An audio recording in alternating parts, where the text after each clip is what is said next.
All right, let's talk about 5-3. Now 5-3 is moving us closer towards being able to solve polynomial functions or polynomial equations more specifically.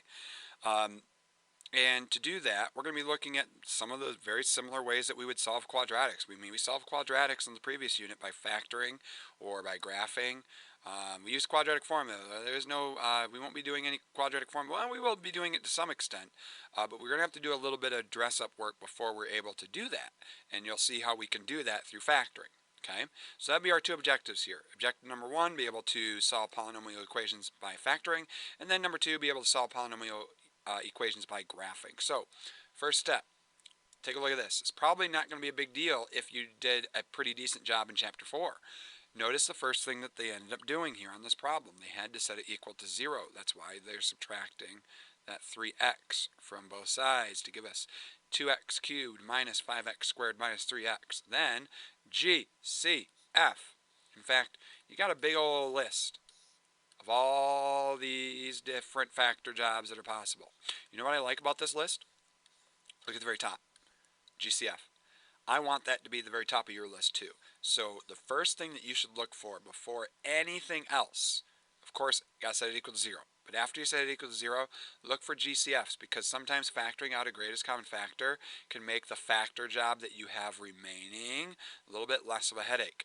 Okay, so now trying to factor 2x squared minus 5x minus 3. You can either factor that by grouping, which is illustrated in that table over there on the right, or guessing and checking your way there. 2 and 3 are both primes, so it wouldn't take a whole lot of different permutations there of 2's and 1's and 3's to get you to the right combo, or the right permutation, to have that factored properly.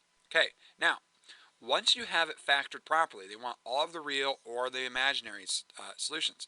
What makes A kind of interesting is the fact that all of them are real. Take a look.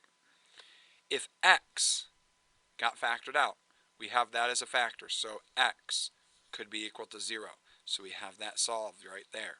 The second guy, 2x plus 1, u could be equal to 0. Two-step equation right there. Subtract the 1, divide by 2. We do that, we end up at negative 1/2 for that answer. So there's our second real 0. Okay? And then the third and final 0 right here, x minus 3. U could be 0.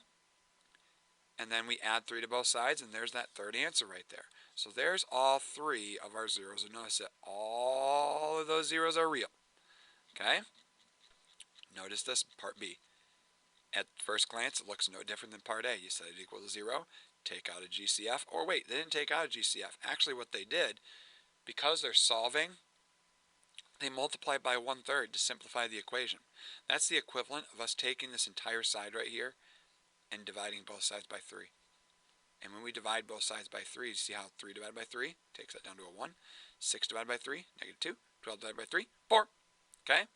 Then they factored out that GCF of x squared. Okay? Now here's something interesting to notice. X squared being equal to 0. Using the zero product property, we have two things. There they are. That multiply together to give you 0. They use the zero product property to state that. Okay? So if x squared equals 0, with a little bit of square root action here and here, we're able to get 0 to be one of our solutions. Okay? Now because we have this other factor here of x squared minus 2x plus 4, problem with that is that you cannot factor x squared minus 2x plus 4. So what you're stuck doing is, see this guy right here? You got it. That is the quadratic formula. Look what happens right here. The b squared minus 4ac. I'm kind of glossing over this because this should be reviewed because we did it in chapter 4. The b squared minus 4ac turns out to be a negative 12. How do I factor out or simplify a square root of negative 12? Well, think of a square root of negative 12 as being no different than a square root of negative 1 times a positive 12. And then think of that as being no different than negative 1 times a positive 4 times a positive 3. 4 is our perfect square. So if 4 is our perfect square, and I have a square root of negative 1, I can take the square root of 4, call it 2. Take the square root of negative 1, call it I. Take the square root of 3, that's a decimal. Leave it alone. So that's why you see that guy right there. Okay? Now what happens next is kind of interesting. Just like I don't know, where did we do that? There we did, right here. See how I took this guy, that guy, that guy, those three terms, divide them all by 3, end up with those coefficients right there. They're doing the exact same thing right here. Okay?